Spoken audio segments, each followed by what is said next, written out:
Chastity, Maria, Sydney, Mackenzie, and Lucy. Well, hello, ladies. I'm Bella. I have a question for everyone. Why do you think rich men cheat? Control, attention, power. Here, you will learn how to gain ownership of all. Are you ready to take that step?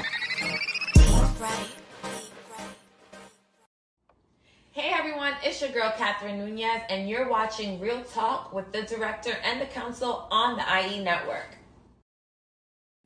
The Academy Awards are just days away, and tonight we're breaking down the films, performances, and screenplays that could walk away with Oscar gold. But while Hollywood prepares to celebrate the biggest films of the year, there's a massive story unfolding. The seemingly inevitable Paramount and Warner Brothers global deal are raising serious concerns in the industry. Job cuts on the horizon. Studios are consolidating, and some insiders feel that the creative freedom of Hollywood might be at stake. Plus, in our Inside the Writer's Room segment, we're going to break down why the screenplay for Sinners, written by Ryan Coogler, is now the heavy favorite to walk away with the Oscar. Your opinions, my opinions, our opinions. Let's talk about it. Real Talk coming at you. You tune in to Real Talk. Film. Facts. And the realness behind the reels. It's the director, Wes Clark. Lights. Camera. Conversation, let's go. We keep it real, that's real talk. Breaking down the game, no filter, just talk. From the classes to the blockbusters. Trust us, you can love us, you can hate us, but don't forget about us. We keep it real, that's real talk. Breaking down the game, no filter, just talk. From the classes to the blockbusters. Trust us, you can love us, you can hate us, but don't forget about us. Hey, what's up? It's Logan Browning, and you're listening to Real Talk with the director. Hi, this is Alana De La Garza, and you're listening to Real Talk with the director. Hi, I'm Diane Franklin from Better Off Dead and Bill and Ted's Excellent Adventures. You're listening to Real Talk with the director. Hey, I'm Stormy Maya, and you are listening to Real Talk with the director. Hi, this is Monique Free. You are watching Real Talk with the director. It's Vicky Judy, Orange is the New Black, and I'm here with Real Talk. Yo, what up? This is Jay Ellis, and you're watching Real Talk with the director. Hey, I'm Issa Rae. You're watching Real Talk with the director on Downhouse Radio. We keep it real. All I'm offering is the truth, nothing more. And nothing less. Welcome back to another edition of Real Talk with the director, the Jedi Council. I'm the director. We'll be with you for the next 90 minutes or so. And Real Talk is brought to you each and every Monday by B2S Media. We broadcast live via the World Wide Web on youtube.com/IE Network TV, the IE Network, and Facebook, aka Meta, the social network. And also, shout out to everybody over there on Instagram. I'm pointing over there because that's where my Instagram camera is. What up, Instagram? Welcome, everybody. So, we're back, man. It's another, the awards are a week away. Well, the Academy Awards, what is it, the 98th Academy Awards or something like that, are a week away. And we've been talking about it. We've been leading up to it, and now it's almost here. So we're going to talk a little more about it for this week. And keep in mind that next week during the awards, we plan to go live and do some live coverage of the Academy Awards.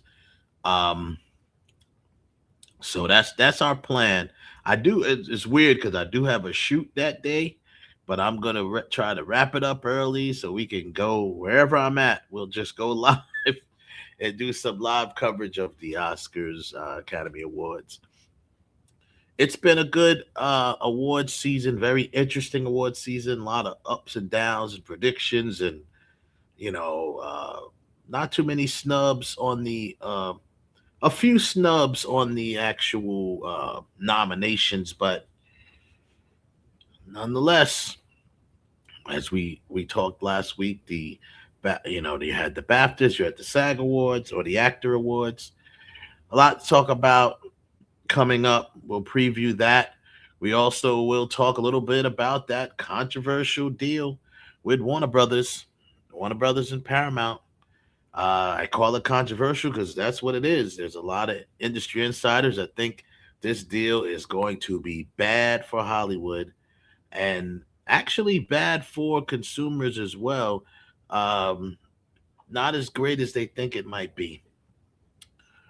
And yeah, man. So we'll talk a little bit. And inside the writers' room today, we'll talk a little bit about we'll break down the Sinners script written by Ryan Coogler and why he is a front runner now for the Oscar. A lot of that to talk about, a lot to get into. But first, let's get to our weekend recap brought to you by BoxOfficeMojo.com for the weekend of March 6th through the 8th, 2026. Number 5, Wuthering Heights made $3.7 million over the weekend, another $3.7 million, adding to the total worldwide of $213.6 million. Wuthering Heights. Then we have number 4, GOAT. Made another $6.5 million, adding to its $146 million total worldwide. Number 3, The Bride, a new entry, March 6th through the 8th. New opening. That's the opening weekend for The Bride, and we will talk about that in the news.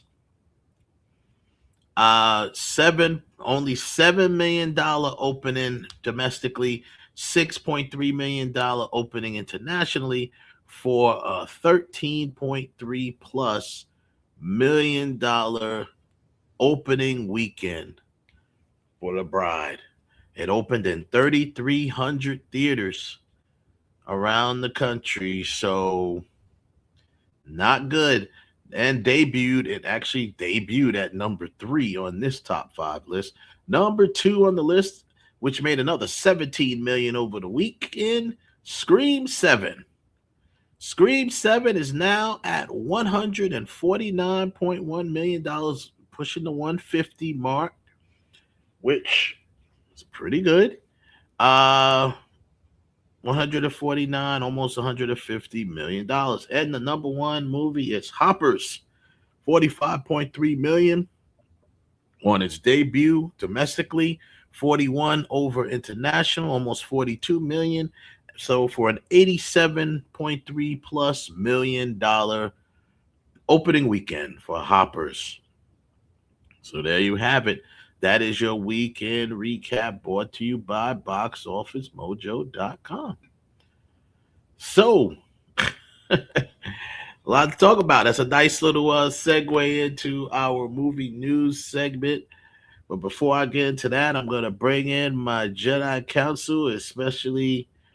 And we'll actually, I think Tony Perez will be joining us momentarily. Shout out to the chat room. Hello, everybody. Our boy over there, Joseph Tanner, holding it down as he always does. Welcome, my friend. Welcome back. And welcome everybody over, like I said, over in at Instagram. Welcome. See some names popping up in there. And I'm just going to say welcome to you. All right, let's get Ralph in here, and then we'll bring in the rest of the guys as they come in. Ralph, you're in the building, man. Thank you for coming back. Hey, what's going on, everybody? Yes, sir. So we got some cats in the rooms. What up? What up? Yeah, people over in Instagram. So anyway, man, movie news. Get right into it. Story one. Ryan Coogler, as we know, just won the WGA for Sinners. He won for the Writers Guild. So the Writers Guild had their awards, and they were giving out whatever they give out, their ceremonies for writers and things like that. And Ryan Coogler won Best original screenplay at the Writers Guild Awards for Sinners, of course. Historically, WGA Award is one of the strongest predictors of Oscar winners in the screenplay category. So, why writers are praising the script? These are some talking points we'll go over. Why are writers praising this script? How the WGA wins shift the Oscar momentum, and could Sinners now be the front runner for best screenplay? Well, I'll answer that right away. I believe it is. I thought it was anyway, but I really think it is now. And remember, it also won the BAFTA for best original screenplay. So I don't really, my answer to that question is yes. What saith you, Mr. Ralph? I don't know, man. I think because of who Paul Thomas Anderson is, I think he is still his is still the front runner to that one. Although, like I said, I'm gonna keep saying it. If they said Sinners or Ryan Coogler specifically wins that award, I wouldn't be upset. It wouldn't upset me one single bit because of the fact that it is an original story. I mean, even although one PTA another, is, I believe is adapted from a book. Yes, so it's under adapted in the category. So it's not actually going against Sinners in this category. It's going against it's in the adapted screenplay category. One Battle. So PTA and One Battle After Another are up for best adapted screenplay, whereas Sinners is up for best original screenplay. Well, if that's the case, I thought they were both in the exact same category when it came to the Oscars. No, Oscars still have adapted and original. Yeah, so whatever else is in the original, probably that Emma Stone movie that I have problems even pronouncing is in there. Begonia's in there, I believe, and so is Begonia might be. Yeah, I guess it is in there. I thought a Begonia was adapted as well. I think Marty Supreme is in there. Marty Supreme is in for original screenplay. Yeah, Marty Supreme is going to go home. It's going to limp home. I don't think it's getting anything, honestly. Except mentions on television. That's really about it. But I don't think.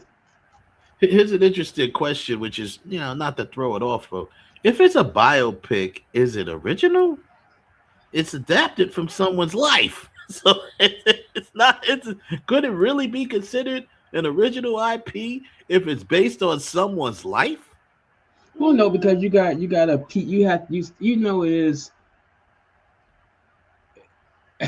It's loosely based on somebody's life. Right. So I guess this is not an actual note for note biography. I mean, it's not like this is Ray. Ray but it's based off a biography. Like the guy's name in it is based off that guy. It's not like the guy's name is Johnny Bravo or something, and it's based off of some Johnny guy, but they just decide to call it Marty Supreme. But I believe the guy that he plays it there, it's about it. That's his name. Yeah, it says it's loosely based on some guy named Marty Reisman, who we all never heard of. So I guess now Marty Reisman is going to be called. He's going to be called Marty Supreme. But they can start calling him Marty. So I guess that's the if you as a phrase you say the cheat code. I guess that's the cheat code around it, right? But regardless, I think Marty Supreme, everything Marty Supreme is going to limp home. It's not going to win. It's not going to get anything at all except play on television. That's really it. But the other projects that's in there, I don't really see anything in there that's really going to be able to sit there and take the trophy away from Sinners. I just don't see it. Maybe Sentimental Value, which is a real deep long shot, and I mean a real long shot. Yeah, that would be yeah, that's a long shot, but you never know. Yeah. And as I always say, I think in the end, I think Ryan Coogler is going to get one of the two. He's either going to get original screenplay or he's going to get best director. It's a not a long shot, but a short shot that he could get both based on momentum now. But however, I think in the long run, he's definitely going to get one. I'm more willing to say he's going to get the original screenplay than best director.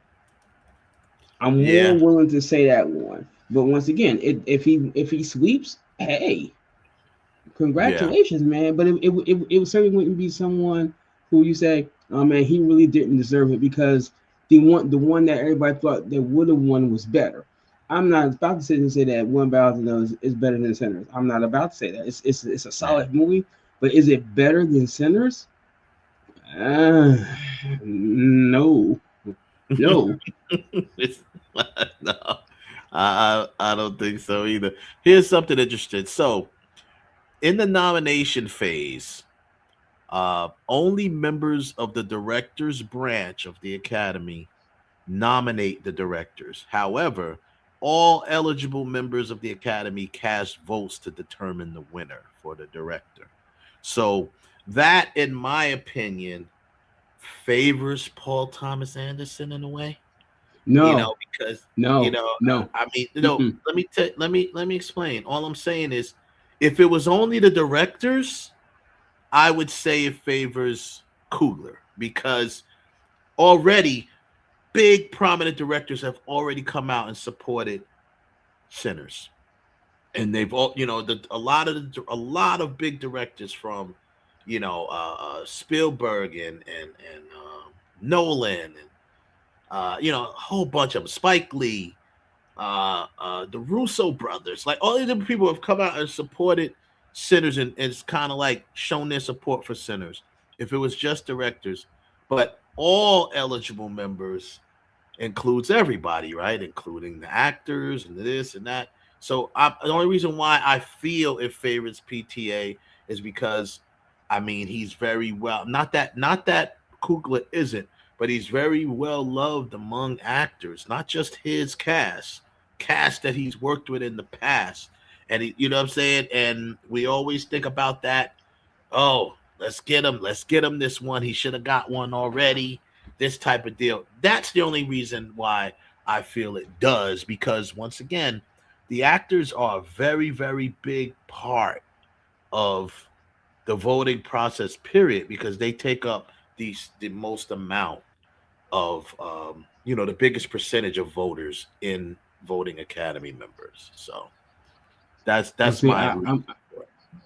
gonna say the opposite. I think that doesn't do well if all the Academy members for One Man, because yes, you have a lot of big directors that have spoken about cinema, but you got also a lot of actors that not only have spoken about Sinners and producers that have spoken about Sinners in interviews about their own movies. They have said something about Sinners. They have held screeners. They have been shouting this thing out on social media.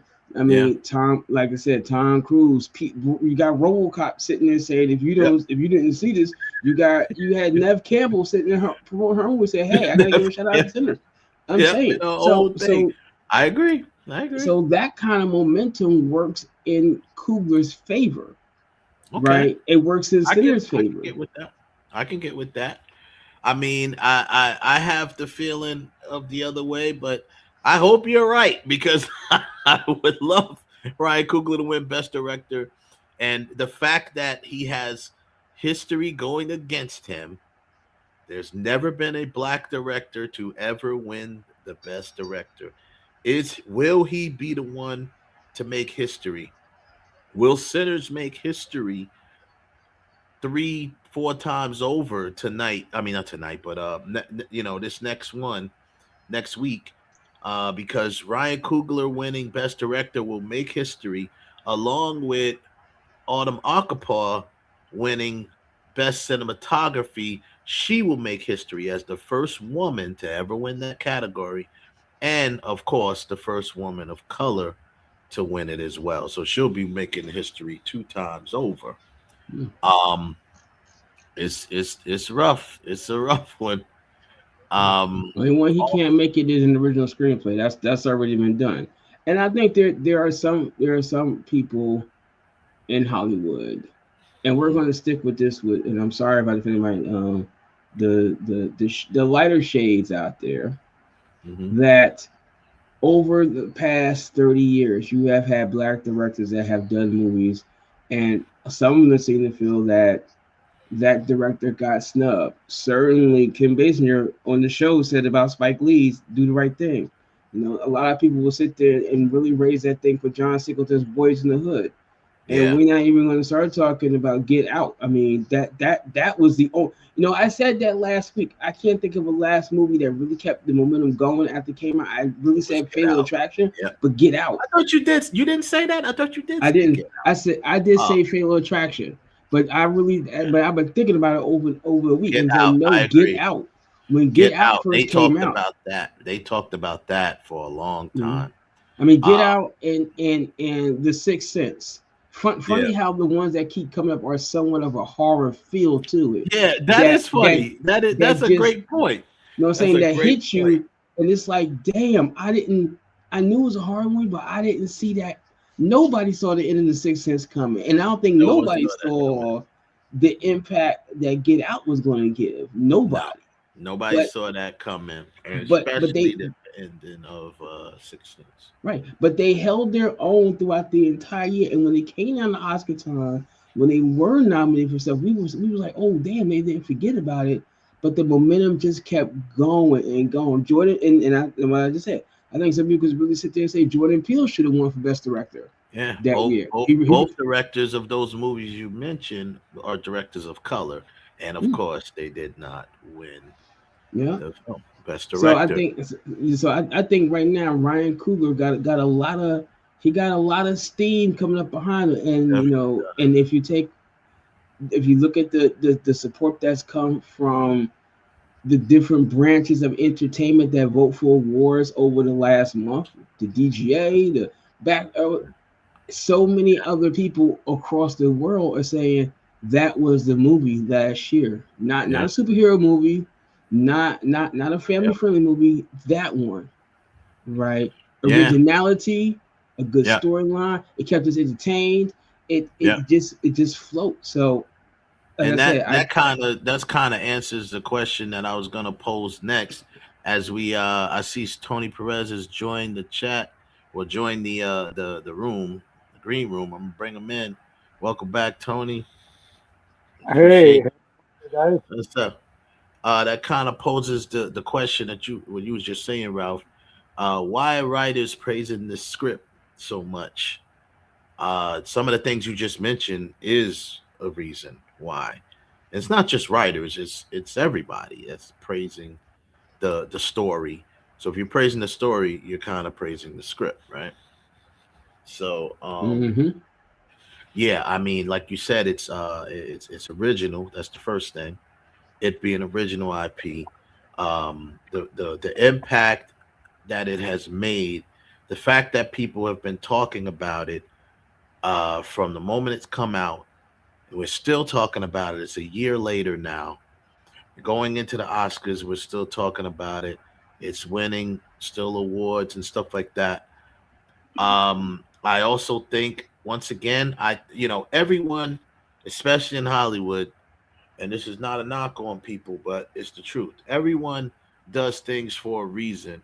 Not saying that they don't genuinely like Sinners, but everyone has an agenda. So I believe that a lot of people really are proud of the fact that Sinners, being this original IP, not a big franchise film or anything like that, made so much noise, had so much of a cultural impact, and was able to, go viral on the internet and make its way. So it almost makes people feel like, okay, I definitely want to get on board and support this, because guess what? A lot of the filmmakers, and we already know this, a lot of the filmmakers, producers, and directors out there that don't have a gig doing a, superhero film, they're like, listen, it's time to bring back original IP in film, because Hollywood has no no original ideas. Like they really got on board with Rehash. that, really behind it. You know. Have you guys ever seen number one on the call list or call sheet? Yes, I loved it. I loved that I saw documentary. some of it. I saw some of that. No one will call this. This Yeah. Wow. Because if you notice with anything with people of color or entertainment of color, whether it's black, Mexican, or Hispanic, or Asian, it goes in cycles. And all this stuff started back in the day when Ricky Hudlin was making, movies. Then you had the Menace Society genre, and then you went on to the successful African American genre, and all that. Then you had like the Black Heroes, the Wesley Snipes of the world, and that kind of stuff. And everything is kind of going back in the cycles. You had God, what was the one? Da da da da da for a pimp. What was the name of that movie? Hustle and Flow. Over. Hustle and Flow. That movie took over, and like everybody loved that movie. It didn't win an Academy Award or whatever, but it killed in the box office. It made stars out of some of those. It did win an Academy Award for the song "Hard Out Here for a Pimp." Won an Academy Award. They still celebrating. You ever seen 3 6 Mafia in person? I love that. They still celebrating. I'm so happy for them with they that. They still got the party going. I ain't mad at them. I ain't even mad at them for that. This stuff goes in cycles, and just like you named Get Out, and even before that with Black Panther, 2-3 years before that, everything goes in cycles. Every 2 to 3 or 4 years, you see a film that stands out, that does whatever. I mean, look. In the movie that that's going through that's getting funded, my leads are African American, which is completely out of the box. People are like, why aren't they Mexican? I'm like, no, I mean everybody else is Mexican or Hispanic or some sort of thing. I mean my whole cast is going to be people of color, but my two protagonists are going to be black, and it's a horror movie, suspenseful, thriller, supernatural. I'm putting black people in it because, again, out of the box type of thing, it's going to be good. And I know that business-wise, it'll do really well. Right. You're going to see a lot of hype as well. They definitely make the noise, but the question is, as Kevin joins the room, the question is, really,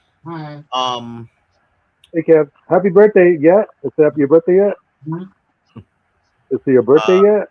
Oh, it's not his birthday yet. No, it's not my birthday. I'm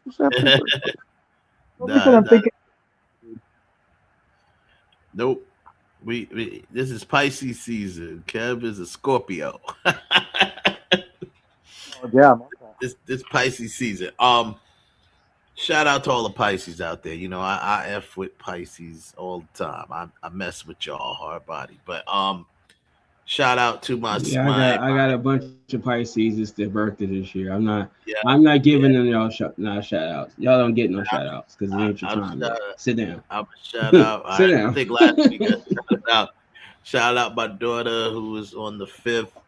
Shout out, rest in peace to my big sister, my only sister, Gina Clark Mays, rest in peace. Her birthday was yesterday, actually, and happy birthday in heaven to you. I mess with the Pisces, but anyway, so the question is, they get recognition and sometimes even get enough recognition to get nominated, but the fact still remains: there's never been a black director to win Best Director, and that is what he's fixing. America said we're going to finally have a black president. Are we finally going to have a black Best Director? Best Director, possibly. It goes in circles. All this stuff. It's like, when are they able to accept it? Whether the product is good or not. It's a systematic thing. Especially in today's society. Do you know what a big blow this will be to that side if a black man wins a Best Director?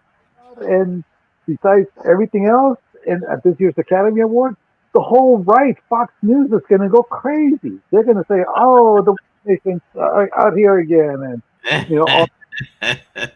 Right. Well, you already got people talking about Sinners is anti-white, you know. I'm like, oh, here we go. I mean, look at the DHS. They were talking about DEI hires. The new guy in charge of DHS, the guy is like the ultimate DEI hire in the world. Never got credentials, never went to college, never held a law degree, never went to law enforcement, never worked in the high security field. Yeah, yet. at all. Yeah, he hasn't done nothing. Get on the internet. Right. Exactly. I can't wait till Sunday. I may get dressed up. I'm not sure yet, but you guys. But I'm really interested to see if are you gonna go out there, stand in line with everybody else and on the runway and get pictures and autographs and as they? Oh, that's what I'm I here with you. Every said we're gonna do it. We all talked about it last week, and do like a live thing. He's gonna come on with us. He's gonna come on with us on our stream. Yo, that's what's up, man. Well, I'll say this. Now you could be, but you could be like the runway correspondent. You're right there on the runway. You know, oh snap! There goes such and such. You could be like what's his name, Guillermo from the Jimmy Kimmel. Having looking for everybody saying, "Hey, take a shot, take a shot." I'll give you one better. Get me some press credentials, and I'll show up. Too late for that. Yeah, it's too late for that one. You got to work on that. We would have needed to work on that last year after the show was over. Start working on next year's credentials. But yeah, I mean, like I said, man. So we'll see how that goes with Ryan Coogler. Moving on. So The Bride has bombed so far. I loved it. I love that movie. The director went out of. The director lost track of where she was going towards the end. It's like she had this great idea, this great concept, and this amazing actors, and everything going for her. And simple formula, Bonnie and Clyde, and then she tried to get super cyberpunk, create like whatever. And I'm like, okay, I still forgave it, but it's still kind of like, this is the reason why a lot of times you don't give a director a director's cut, because I'm sure the good cut is somewhere on the floor. You know, it's way better than Frankenstein. Well, I'm hearing. I haven't seen it, and I've read some. I read that people were leaving the theaters, bro. I read that people were walking out of the theater. Like they said it's that bad. You know, like oohing and awing. I mean, the cast that's on there and just the performances were out of this world, and I loved it. Another example of a studio botching up marketing because they didn't know what to do with it. Yeah. That's my next question actually. Are marketing campaigns becoming less effective, especially with? And I have to say that because I'm gonna be honest with you. You know, not to always keep bringing Sinners up, but Sinners marketing was excellent.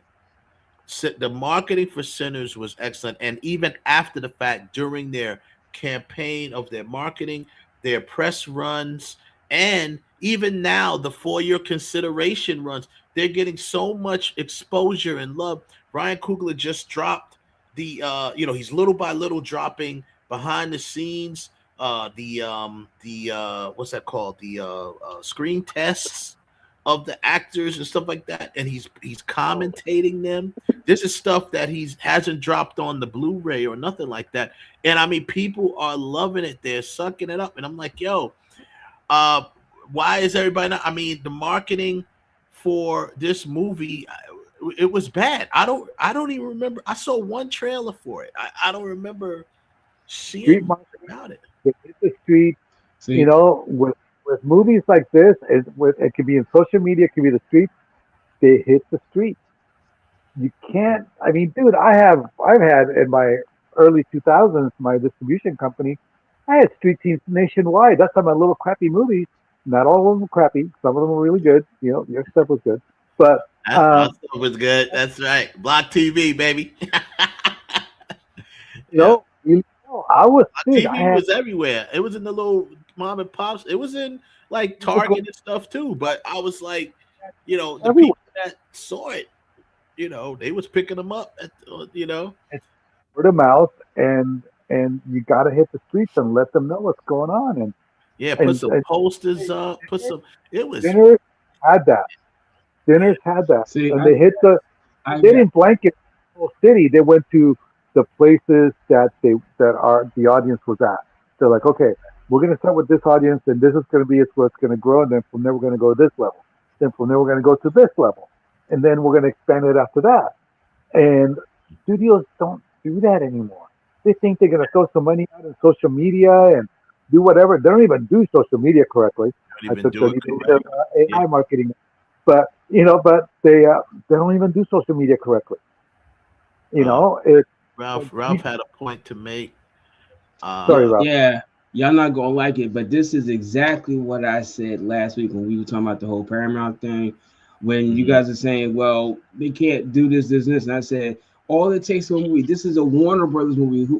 The same team that just came off that immaculate streak last year. This is the same team, and look what you guys are talking about. No marketing, no mass merch, and no this, no that. All it takes is one movie to flip the narrative, and while it takes one movie to change the narrative.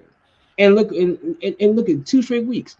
We were knocking Paramount saying, well, we don't even know they can't push their product to people. But you got Scream that's at 150 million, and it's only in the second week, and next week it'll be the highest grossing Scream ever. Now you got The Bride, which not only got Christian Bale, but got the lead of the Academy Award nominated Jesse Buckley playing The Bride, and it's a bomb. Yeah, it's a bomb. No, that's great. But as far as that's concerned, I mean, the Scream, it had decent marketing, but do you really have to market Scream? It ain't. Bringing Nev Campbell back. I mean, the Scream has a devoted fan base, and even the ones, forget about you had some people that was, which also negative still brings, even if it's a negative publicity, it brings publicity. You had people protesting and all that, but at the core, Scream's core fan base, we're going to go see this movie. But that's not what I'm talking about. What I'm saying is this: when I said that, the fact about Paramount, and I said strictly the movie making thing. All it takes is one film to change the narrative of, well, your studio hasn't been doing so well for long, or your studio's been doing great. All it takes is one. So now, you like I said, Scream came in there. 2 weeks later, it's going to become the highest grossing Scream. Right? It's only 2 weeks. It's still got at least three more weeks of running it. At least we would.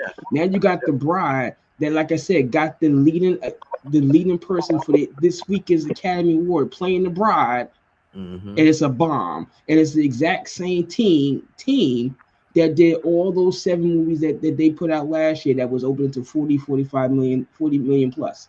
All it takes is one film to change their narrative. You don't think they're gonna start looking at one and saying, well, wait a minute now.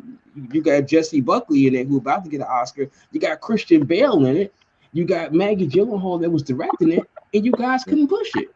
Jake Gyllenhaal in it too. I had no idea it was out. I stumbled on. I've been knowing about The Bride for months because I kept seeing the trailer.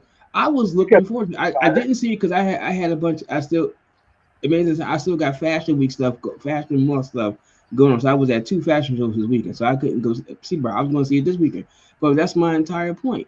You got a studded cast in this thing, and if you even want to throw the which isn't really connected, you just got everybody talking about the Frankenstein movie on Netflix, because this could be somewhat of a companion piece to it. If you as some people saying they were trying to do like a 2-for-1 thing. See The Bride and see Frankenstein.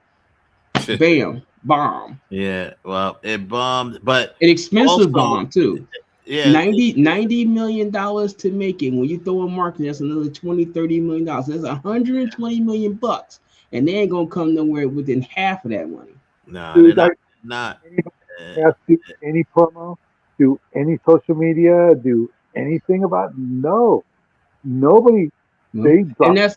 And that's the fall of Warner Brothers, because like I said, you got the girl in it that has swept on every acting award this year for Best Actress, Jessie Buckley. You could have built it strictly off of that alone, and that would have put the curiosity asses in the seats, and you just blew over it. Yeah, I would have been grabbing her. I would have pulled her on this press campaign tour. I'd have had her stopping on, on her way to the awards, or after she left with her award in her hand. I'd have her on a press run for a this bride T-shirt on. She should have had a bride T-shirt or a hat or something. Exactly. They really dropped the ball there. But on top of that, not only they dropped the ball with it, but the bottom line is, now the reason why it's not going to recover is because people are saying the movie is bad. Yep. Saying that the movie's bad. I reviewed this morning. I feel bad because I saw what you were going to talk about, and I looked up reviews. I mean, it's not completely horrible, but it's still like, it still had a lot of great reviews. Yeah, audience is saying. I didn't even get to the reviews. Audience are saying it's bad. If there's reports of people, multiple different theaters, people walking out on the film. It doesn't matter what the critic said there. It doesn't matter. Critics can tell you it's the world's greatest film, but the audience is like, nah, this is crap. It's crap. Oh, man, it's not good. It's not good at all. But so the Warner Brothers Paramount deal. One of the biggest stories in Hollywood right now is the potential consolidation between Warner Brothers and Discovery and Paramount Global. I use the word potential because it still has to pass regulatory and stuff like that. More than likely it will, because the administration will push it through. But combined assets could include Warner Brothers Pictures, DC Studios, HBO, CNN, Paramount Pictures, CBS, Nickelodeon, MTV, and Paramount Plus. Why this could be bad for industry? One, Paramount has already cut jobs. We already know that as part of their reconstruction efforts. Consolidation means fewer opportunities for writers, filmmakers, and producers. Political tensions between studio leadership and talent could affect creative partnerships. We touched on that last week. And studios may primarily focus primarily on franchise films instead of original storytelling, which is one reason why so many people are behind Sinners. Streaming first strategies could weaken theatrical releases and cinema culture. So films is they're going to rely heavy on franchise films. One of the things they've been talking about is getting the leaning on getting the DC stuff up and running, getting the Harry Potter stuff up and running, so they're going to be relying on franchise filmmaking. But what I'm starting to see, not per se with DC, because DC is the DCU, if it stays intact with Gunn at the head, and I don't think it will, they're saying that they plan on keeping the structure of that. But once again, that doesn't mean that James Gunn is going to. Well, yeah, I heard the same thing. They're going to go ahead and keep whatever universe they got going on. Yeah. Just work. Whether or not Gunn they're not going to reset it again. They're not going to reset it again. No, they're not going to reset anything. They're going to keep it structured the way it is, but that doesn't mean that James Gunn is going to stay where he is, because what, like that goes to the point here where it says political tensions between studio leadership and talent could affect creative partnerships.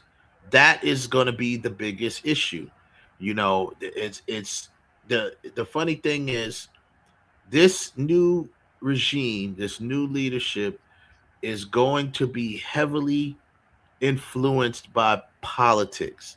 Politics and film does not mix. We've been talking about that now, because film is a freedom medium, right? You're free to talk about whatever you want. If you want to talk about politics, if you want to talk about social issues, if you want to talk about whatever, you're free to do it.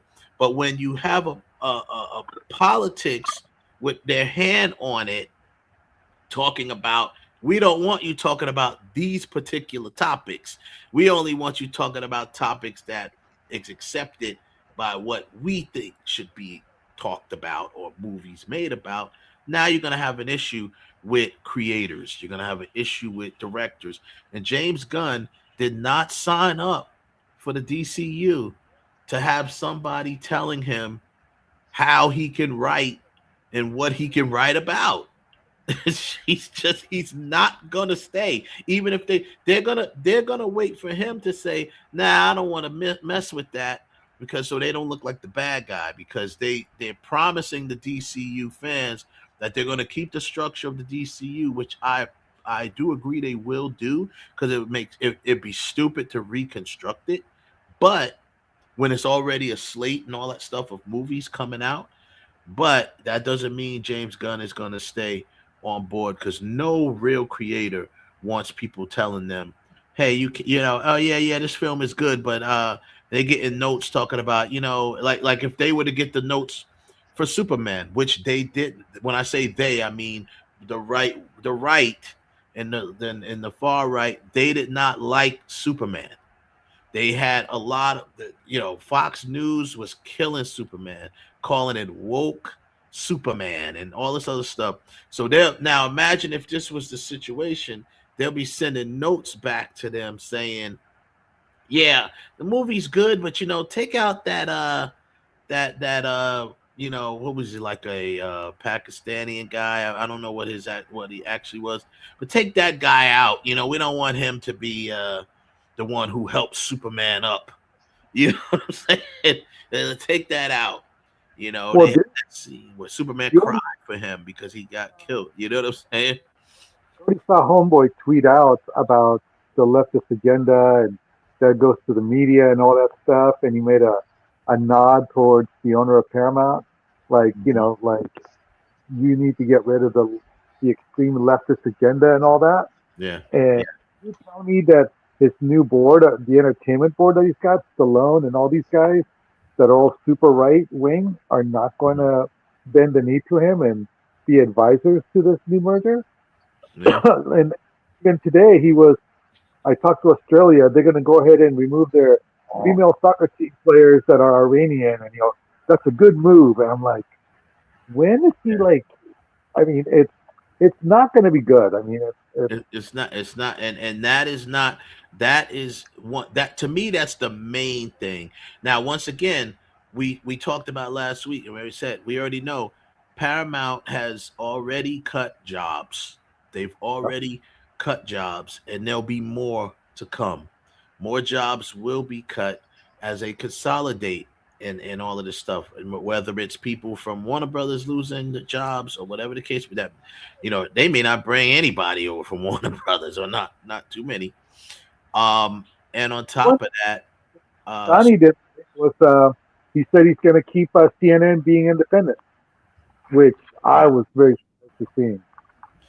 I mean, first of all, all that's remains to be seen. Exactly. We already know what that whole situation. You got CBS, you got CNN, you got TikTok on the social media side of things. Obviously, they want to, you know, and then you have, you know, who knows? I mean, what's his face runs, you know, owns Twitter, but still, it, you know, you can pretty much say anything on Twitter now. Twitter is going completely downhill. Twitter is just ridiculous at this point. And then it is ridiculous at this point. But all of this, we all know, man, we're all, you know, we're all professionals, we're all creators, and we all watch movies coming up. This never works out when it comes to movies. Politics and movies should not even be in the same conversation.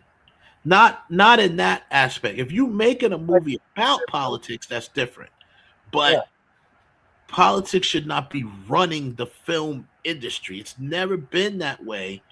And I mean real politics. I know people say, oh, it's politics. It's politics. I'm not talking about, you got elites and stuff that run Hollywood. I'm not talking about that type of politics. I'm talking about real politicians. What they're doing with the military. They're bringing in. What do they know? What do they know about military?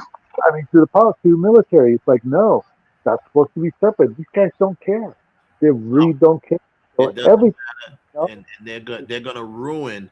They're going to ruin the Warner Brother properties. Guarantee you, that's what's going to happen. And all these people are so excited about this merger.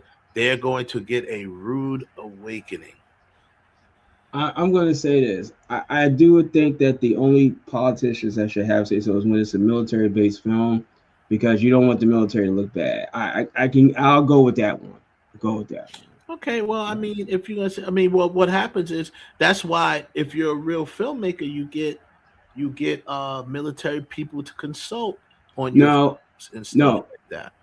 No, it depends on the nature of film. It's like Crimson Tide, for example, right? They didn't have military people because the military had a problem with the idea of a mutiny on a U.S. submarine. That was a problem. So they did. So some things that they wouldn't let them do, like the actual taking a video of a submarine submersion, they didn't allow them to do it. They kind of Tony Scott kind of snuck it and saw it and grabbed it, but he didn't get that type of military involvement. So that's a little bit different, right? Mm-hmm. But this whole idea about how it's going to affect Hollywood, this is the exact same thing I said when Disney took over Fox. Right? If you look at Fox until now, everything that you're saying is it. Yeah.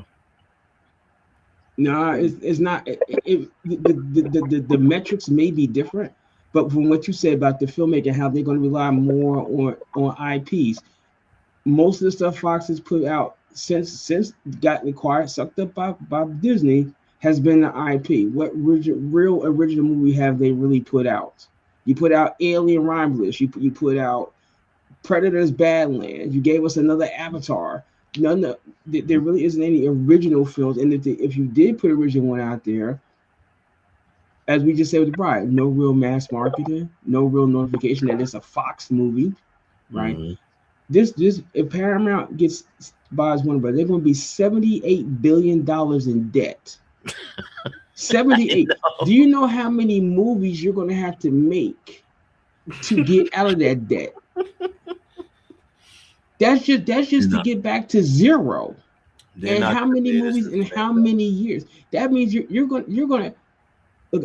I am always been a big fan of Paramount since the 80s. I love what they did in the 80s. Paramount was the studio in the 80s. Yeah, this ain't the 80s no more, right? Yeah.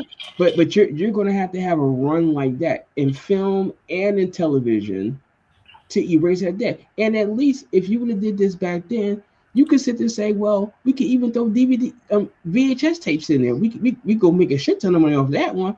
Yeah, that's gone. That's gone. I know that's a wrap.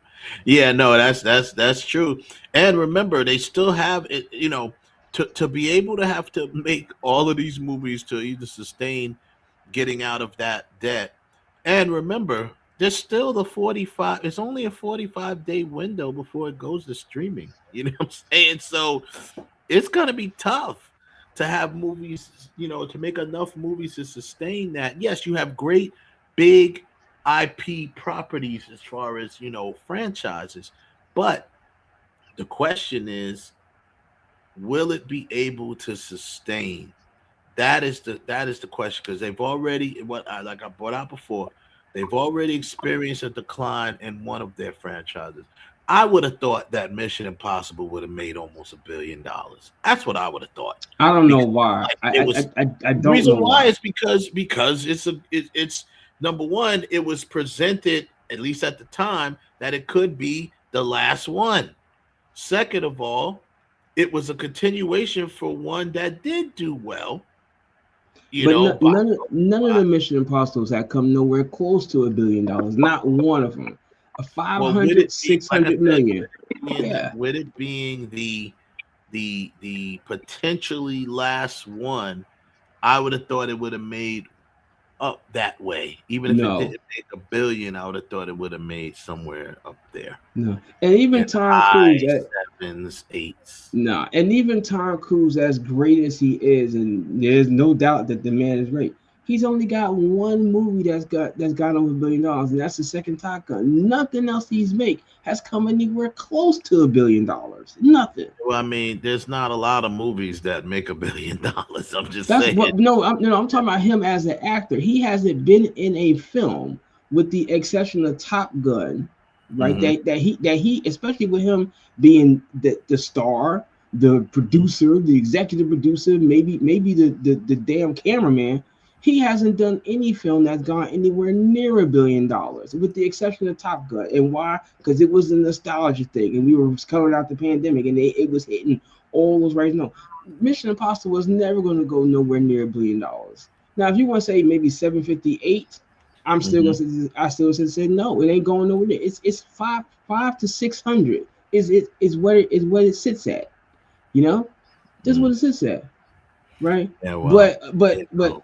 As far as Paramount going, I'm sorry. Over the last couple of years, I'm sorry. Coming to America 2 should have went to theaters, and Axel F should have went to theaters. It shouldn't have went straight to stream. It should have went to theaters. Yeah, they did that. They did that deal with Amazon, right? Yeah. And Netflix. Netflix for Axel F, and Amazon for Coming to America. Yeah, but both of those should have went to it should have went to theaters, because that's exactly what Tom Cruise is saying when they Paramount said, well, we'll put it on streaming. He's like, oh no, the fuck you won't. You're not putting Top Gun onto streaming. This is the movie going experience. I made it for a theater, not television. That needed to be single theaters. But here's the deal though. Why did they put it on streaming? Why did they do those things? I think the Coming to America one was done because the film, I think, was done probably like right after the pandemic. Like it wasn't that far.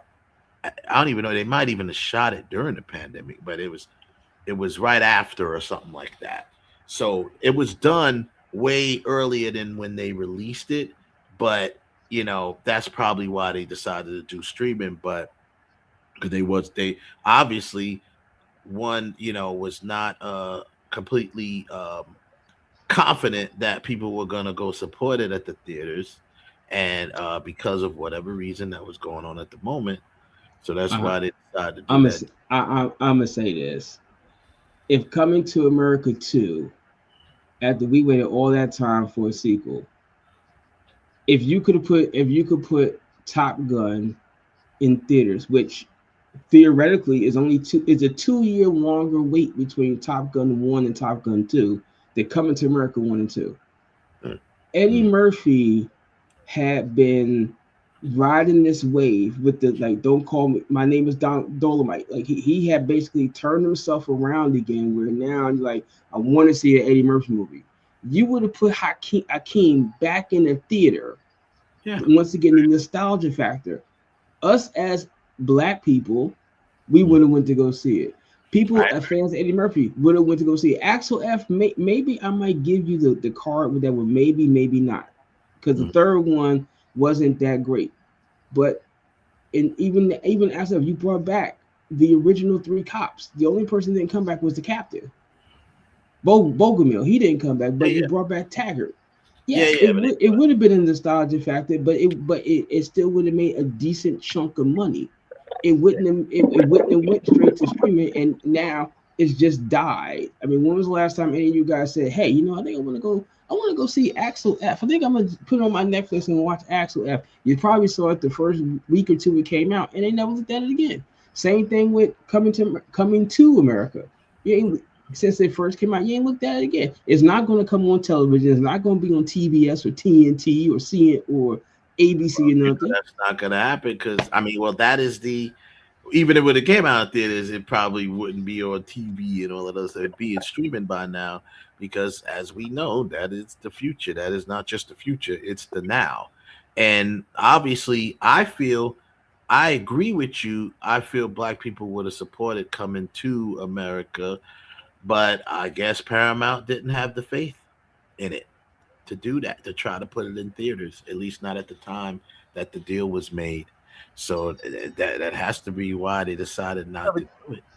these movies have in the contracts, there's different language when it comes to royalties, and there it comes to sharing, because even especially the SAG contracts, it's so convoluted.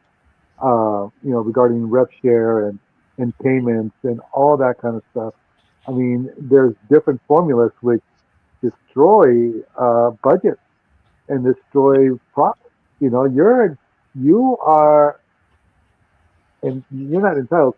You are legally bound to pay for the HR, everything for an actor's contract with SAG for 20 years. So if the movie's dead, you still got to pay that money every year. So, and especially if you get different formulas, when you go theatrical, streaming, if it goes international per territory, that's different math. And we just found out that our movie Justice, our sales agent screwed us, and so there's millions of dollars out there, and and we got a huge forensic attorney that's going in to look at it. But dude, but now that all that's out there, guess who's contacting us? SAG. Right. They're like, oh, it is. Oh, you got millions of dollars out there, huh? They're like, so. I calculations, was this. It's like, wait, when do we collect our profit? Yeah. That's when you're talking about, like this movie should have gone theatrical, should have done this. This is different math when it comes to profitability, and it's not just for the first 3 years. This is for 20 years that you're liable to pay all these monies to these actors. Even if it's a penny, you still have to pay it. And if you don't pay it, the fine that comes with that penny from SAG is thousands of dollars per case per actor. So that's the other thing you got to look at as to the math that goes into the studio saying, okay, we're going to bring back the nostalgia movie, but it's not going theatrical. Well, why? Well, because there's all this other shit involved. Oh my! I mean, as much as I'm sitting here praising Paramount, I mean, there's still the same studios that's really still telling Tom Hanks that Forrest Gump didn't make any money back in 1993. They still telling him it didn't make any money. Really? Yo, that's crazy. Our movie, our Little Western, and it got picked up by Universal. It made its money back and then some, but dude, it's if you only got an idea of how long we fought and continued to fight SAG after the movie was completed. I'm talking years. The movie's been out for 4 or 5 years now. Years of dealing with them over this stuff. Wow. Once you hit a level of plateau, and God forbid you were able to bring in A-list actors, which we did. Yeah. It's a whole different thing. And yeah, creative accounting, Forrest Gump, there is money out there, but it got applied the wrong way. Don't forget, in some of these other movies, these producers and the studio, they get, their back ends come into play. Yeah. And as a production company, you got to remember, each movie is its own company, its own LLC. So when you see the credits at the end, so-and-so LLC produced for this, a company of this, a version of that. All those companies that are underneath the umbrella, all those guys are getting paid. And at the end of the day, I know that, but there's no way you're going to tell me that Forrest Gump didn't make any money, that we can't be a Tom Hanks would stop. Here's the thing between Tom Cruise.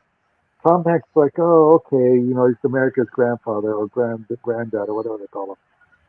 Between him and Tom Cruise is like, F you, MFer. I'm coming after my money, or I'm not doing all this other shit. Yeah. Tom Hanks, okay, Tom Cruise is Ice Cube. Yeah, he's coming through. And he's doing whatever. So and he ain't coming up and really Tom Cruise ain't coming up the elevator. He's coming through the window. He's breaking into your roof. He's coming there like he's really Ethan Hunt.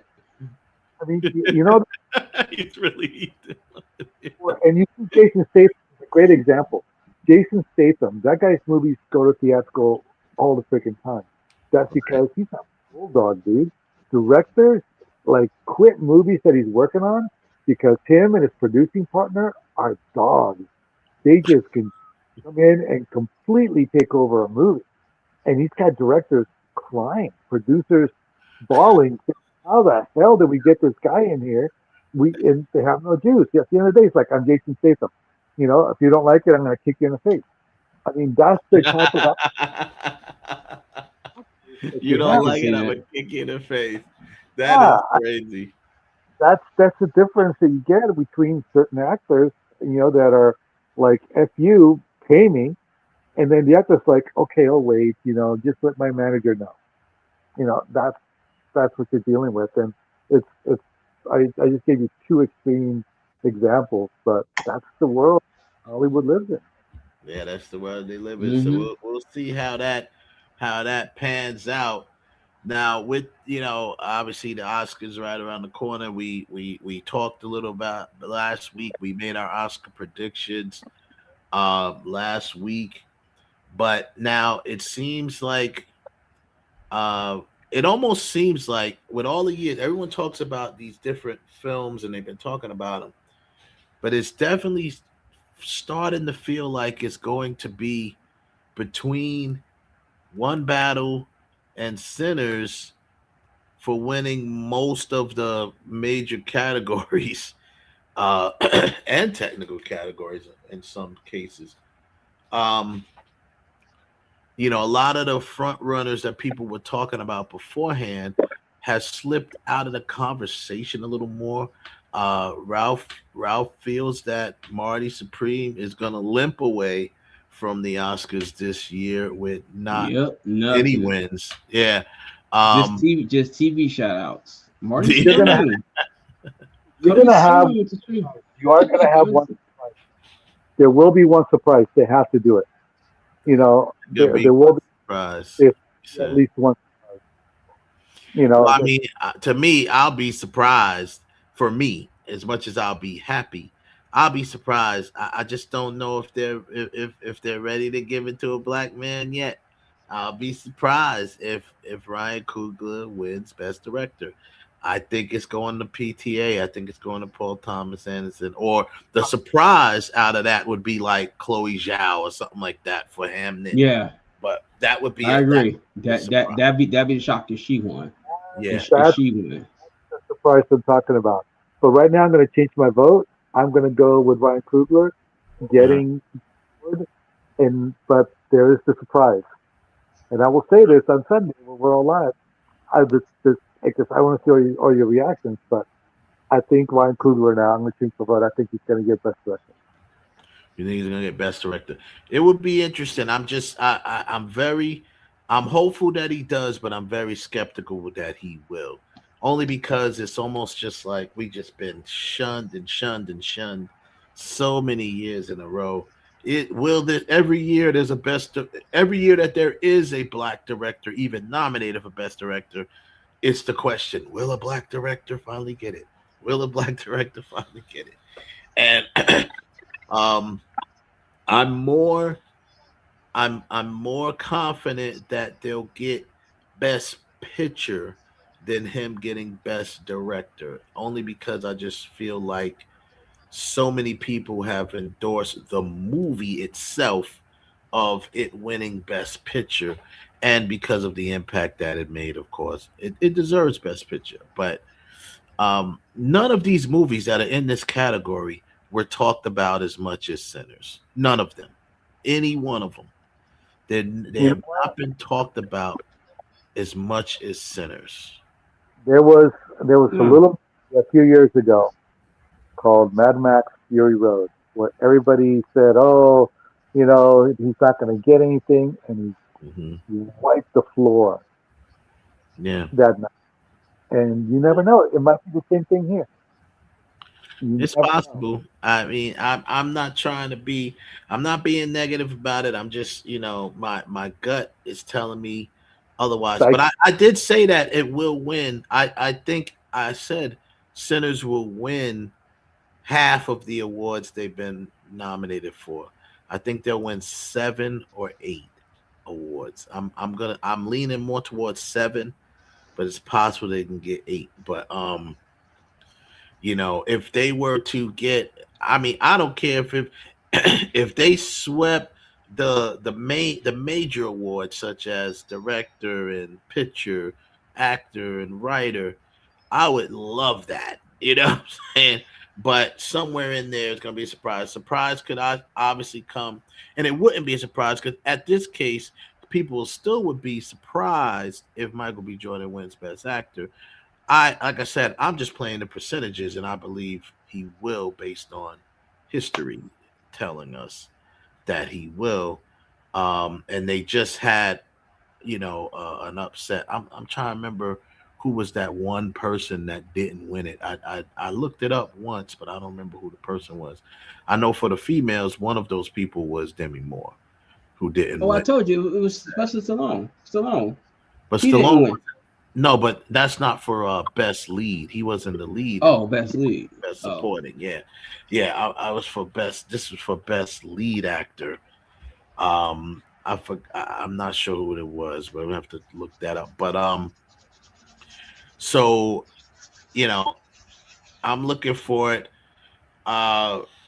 Best actor winning performances typically involved emotional transformation. One of the most competitive categories this year will be best screenplay, is what people are saying. But we just talked about that. One battle is going to be in the adapted screenplay section, and I believe they're going to be the ones to win that. Adapted screenplay is Begonia is under adapted. That's right. I remember Begonia was based on something. Frankenstein, of course, is adapted. Hamnet, One Battle, and Train Dreams. That's gonna be tough, man. I think One Battle's winning it because to me, out of all of these films, I think the most original of all of these adapted films is One Battle. That's what I think. Probably the most creative of all of these adapted films is One Battle after another. It had a great dialogue and punchy, witty dialogue and stuff like that. Nice amount, a little bit of action, even though it's not an action film, but it has some nice little stuff in it. Great shots. You're not going to judge the screenplay by the shots, but still, the screenplay determines the location and where they're at when they film. So it's gonna be tough, man. You see any surprises in that category? Maybe Hamnet. I don't know. I think that would be an upset if Hamnet was to. Jimmy's out there for all the other categories. Hamnet, like I said, it's gonna be everybody's gonna go, oh. Okay, and so it'll be Hamnet or some other movie. They're like, oh, okay, yeah. I see Sinners winning original screenplay. The only yeah. Now the only category I really see where I'm still not 1,000% sure is really best supporting actress. I really feel it's gonna be Tiana Taylor. But you can't forget about Amy Madigan. I mean, if Amy Madigan wins, it's going to be like, whoa. Yeah, that's true. But I think Tiana is the front runner. But I think Amy Madigan got it in her to pull the upset. Yeah. Everybody else, I think is already a lock at this stage. I can't see, like I guess the biggest lock is certainly Jessie Buckley. If she loses. And it's a shame if she does, because if The Bride would have came out 3 weeks earlier, I would say she would lose it. If that she would lose it. You think that would have affected her? Yeah, it's the same that I said Eddie Murphy. Sorry, Eddie Murphy should have won for Dreamgirls, but he lost. Why? Because Norbit came out before the Oscars came out. So he lost it, but he should have won it. Yeah. Madigan pulls. What does it say? Yeah, pulls an upset. Yeah, they said Wumi. I think Wumi is not doesn't have a great chance of winning. It'd be nice, but um, I think it will go to. I'm saying Tiana Taylor as well. Uh, but Amy Madigan has definitely her chances has definitely heightened from winning the SAG. No, It's I heightened. I'm gonna say not even that. You know what? Amy Madigan has got the Jamie Lee Curtis thing going with her. A Yeah. retrospective. Okay. Sorry, Jamie Lee Curtis should not have won. She should not have won. She should not have won, but she did. She She did. did. But Amy Madigan, I mean, if you really think about Amy Madigan, I mean, come on, you got to go back Amy Madigan to Streets of Fire back in 1984. That's how far back she goes, you Man. know. And she really when she's in the movie, huh? I love that Wow, movie, you Streets want of Fire. But if you yeah, I love that movie. That movie was awesome. But if you really look at her career, I mean, she does lately she doesn't act as much, but when she is, she's in the movie. Her presence is really felt. You Yeah. know, so if she wins Best Supporting Actress, I wouldn't be mad. Winnie, it'd be a shock if she won, but I think it's just between Tiana and Madigan. That's it. Hmm. Okay, right here we have one of our in the chat room said those anonymous voters are showing one battle votes more likely to vote for Wumi than sinners voters going Tiana. Hmm. Interesting. I think what they're referring to, thank you for the comment. They're referring to there has been Variety has released some lists of anonymous people that have shared their votes for whatever reason anonymously with Variety, saying for certain categories who they voted for, and a lot of them were coming in, and there was some one battle, for a lot of these, and Tiana Taylor.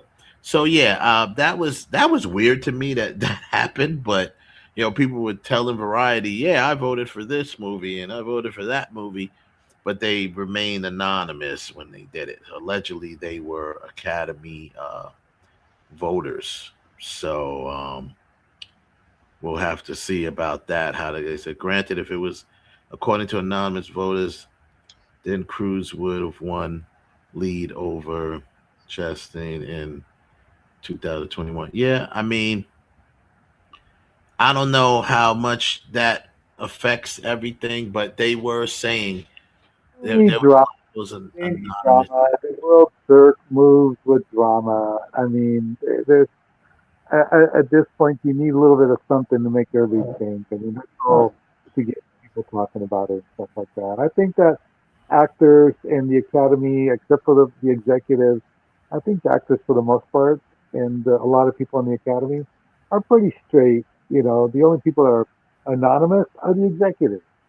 Yeah, of course. They're the ones who always got something to hide. But yeah, let's just hope it's not the people out there saying, "Yeah, sinners, sinners, sinners, sinners." Okay, we're gonna vote for Hamnet. Sinners, sinners, sinners, sinners. Okay, I'm gonna vote for Hamnet. But we'll Hollywood see. don't want sinners to win. I mean, how many That's true. They don't.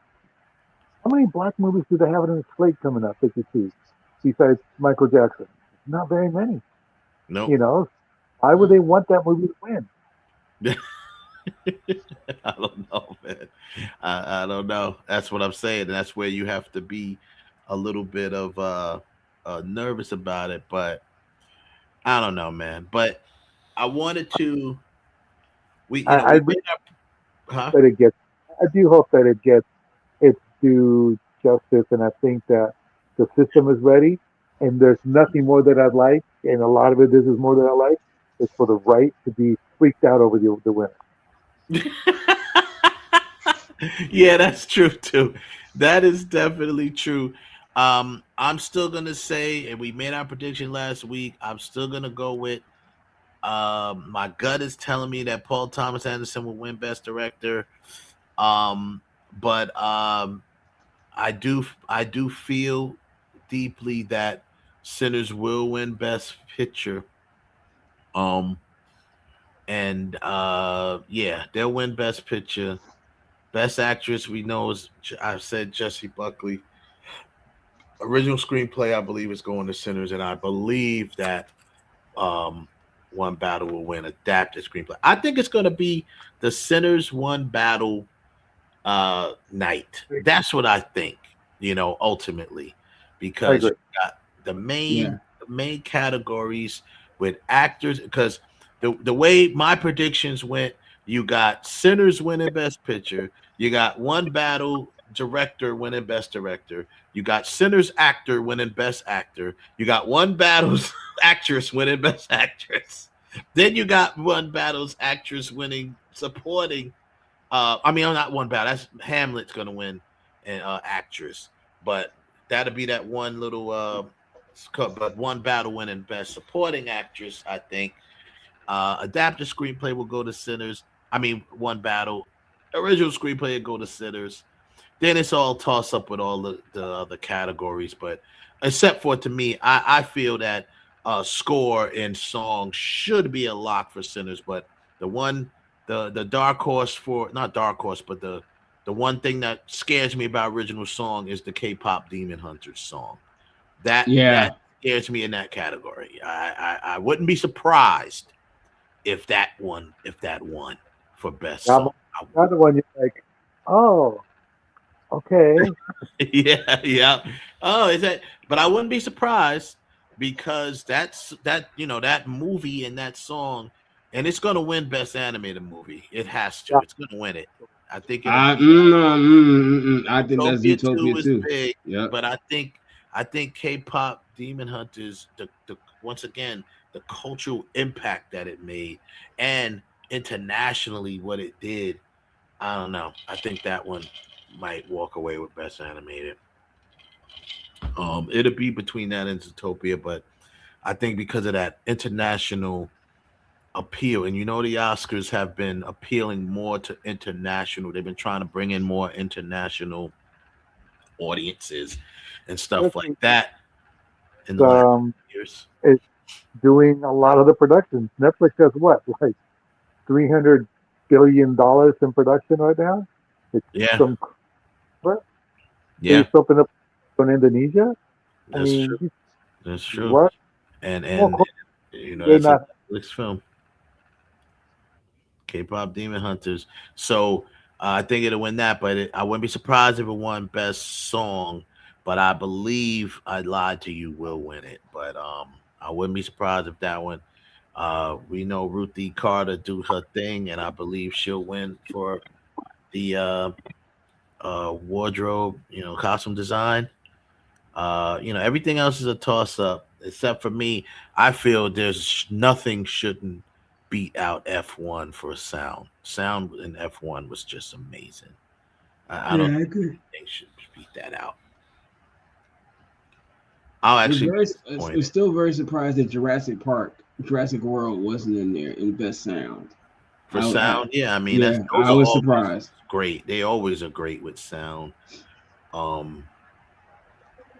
don't know. Everything else is kind of a toss up, but I'm gonna go with, like I said, I think Sinners will win 7 awards, maybe 8, and that's a great night. It's a great night for them if they can do that. Yeah, you're gonna have a report card with a checklist. Everybody's gonna do everything up. You're gonna put it up on the screen, so that way you see everybody's notes on there and stuff like that. So that way we, like the NFL, that'll be fun. Yeah, that'll be fun. What I need y'all to do so I can do that is officially all of y'all send me your predictions so I can kind of make the scorecard out of that, because I don't remember all of y'all's predictions. So email them or whatever, or send them in Messenger your predictions for each category, so that way I can put the scorecard for your listeners. and then they can chime in like, hey, then we can do like a tally and a vote and all that kind of stuff. Hey, That'd be fun. That'd be fun. And before we go, just little snippet of Inside the Writers Room. And remember, Inside the Writers Room will be branching off to its own show. I'm gonna start doing that throughout in the upcoming months. Probably I'll be doing it during the week or over the weekend, where I'll be bringing writers on, and we'll be doing deep dives into these scripts for these movies. But Inside the Writers Room, once again, because of the whole Ryan Coogler thing, the emerging, he's been because of that WGA win, kind of emerges as the favorite for best original screenplay. Key reasons: one is strong moral themes exploring guilt, redemption, and identity. As far as the film goes, deep character development with internal conflict, emotional transformations. Also, number three, genre storytelling layered with deeper thematic meanings, which a lot of people, you got hundreds of videos out there now that talk about the deeper meaning of Sinners that people were able to dig into with the different layers. And then fourth is powerful visual storytelling instead of dialogue heavy scenes. And number five, the number fifth, last point is tight 3-act structure with escalating tension and a payoff. So these are the main, and I'm gonna post these on our Facebook page, so people can get a little more insight on what we're talking about here, as far as why this film is a front runner for the. Once again, a lot of people are supporting it because of these reasons. It's one of the reasons why this film is one of the most talked about films of the year, probably the most talked about film of the year.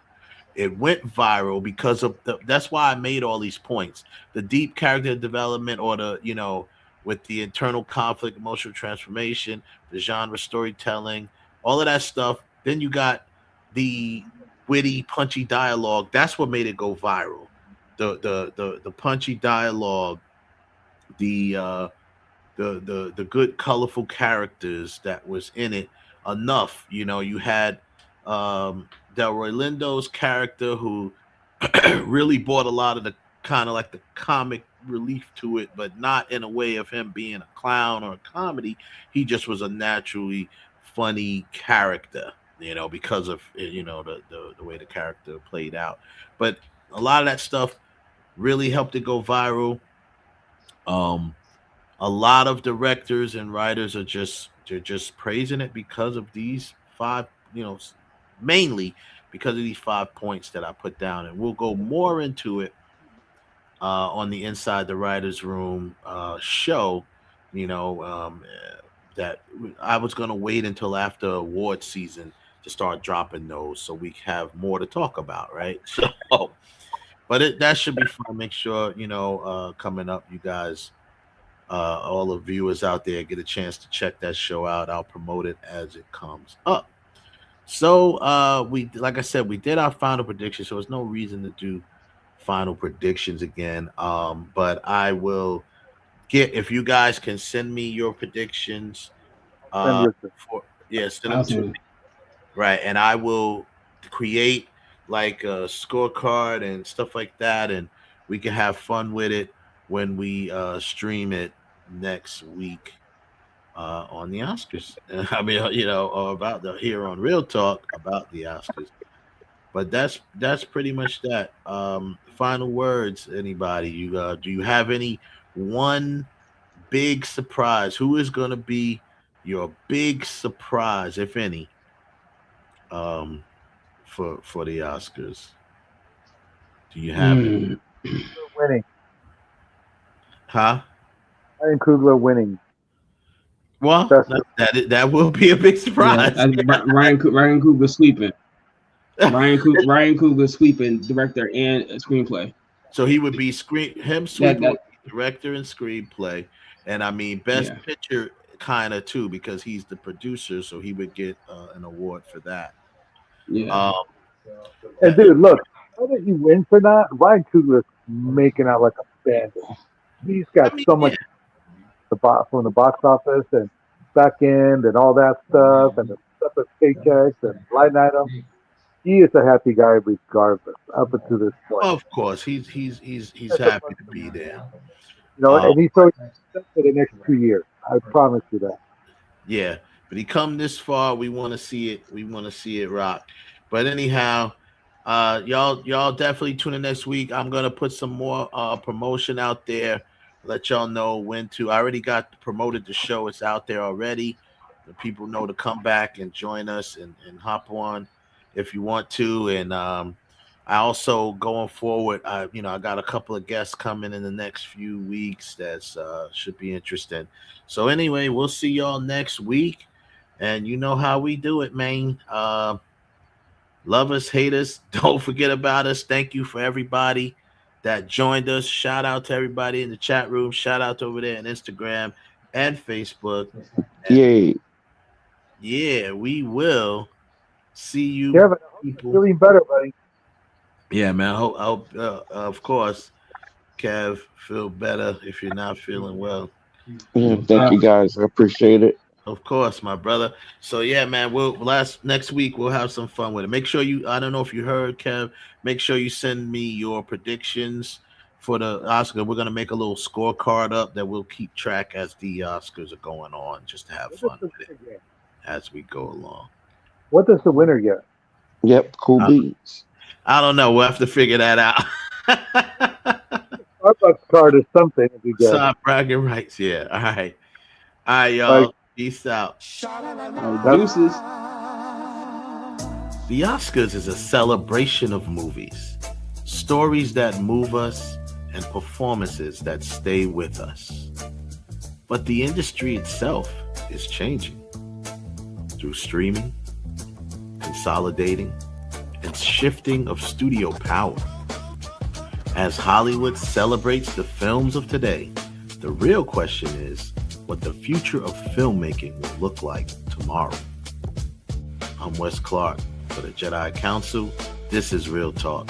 And as we always say, you can love us, you can hate us, but don't forget about us. Good night. Don't you forget about me.